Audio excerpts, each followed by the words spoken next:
اغفر له اللهم ارحمه اللهم واجعل ما أصابه رفعة له وتجاوزا عنه ونحسبه عندك على خير ولا نزكي على الله أحدا اللهم اربط على قلوب أهله الله তুমি তার সেই বাচ্চাটাকে হেফাজত করো اللهم اربط على قلوب أهله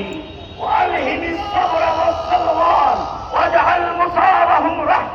رفعة في الدرجات وتكفيرا للسيئات আল্লাহ রাব্বুল আলামিন তার সমস্ত গুনাহগুলোকে মিটিয়ে তাকে জান্নাতের আলা মেহমানদের করুন আর সন্তানকে তিনি যেভাবে ওসিয়ত করেছেন আমি লয়ে যাব আমি যদি না থাকি আমার সন্তান রবে আমার সন্তানের পরে তার প্রজন্ম থেকে প্রজন্ম থাকবে আল্লাহ রাব্বুল আলামিন তার সন্তানকে সেভাবে তোমার মঞ্জুর করেন তিনি বলেছিলেন তাকে কেউ হুমকি দিয়েছিল তোমার জন্য একটা ভালো ধরনের কঠিন তৈরি করো তিনি বলেছিলেন উত্তর দিয়েছিলেন আমি ঘুষ খেয়ে হারাম খেয়ে শরীরকে মোটা তাজা করি নাই আমার জন্য উন্নত মানের কবিদের প্রয়োজন নেই সাদা কাপড় হলেই চলবে আল্লাহ তুমি তোমার এই বান্দাকে কবুল করেছো আমরা আশা করি তুমি তাকে জান্নাতের আলা মাকাম নসিব করবে এই মসজিদ থেকে আমরা তার কাছে দোয়া করছি يا شباب الإسلام يا شباب المسلمين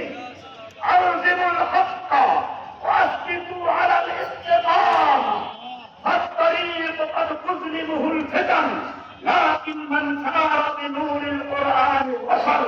كونوا أوفياء لله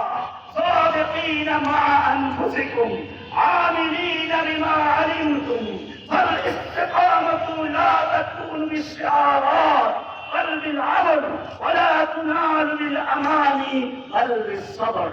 اللهم ثبت قلوبنا على دينك اللهم اعز الإسلام والمسلمين اللهم انصر الإسلام والمسلمين اللهم انصر من نصر دين محمد صلى الله عليه وسلم واجعلنا منهم اللهم اخذل من خذل دين محمد صلى الله عليه وسلم ولا تجعلنا منهم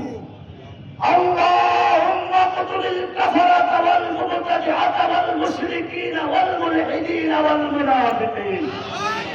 اللهم اقتل الهند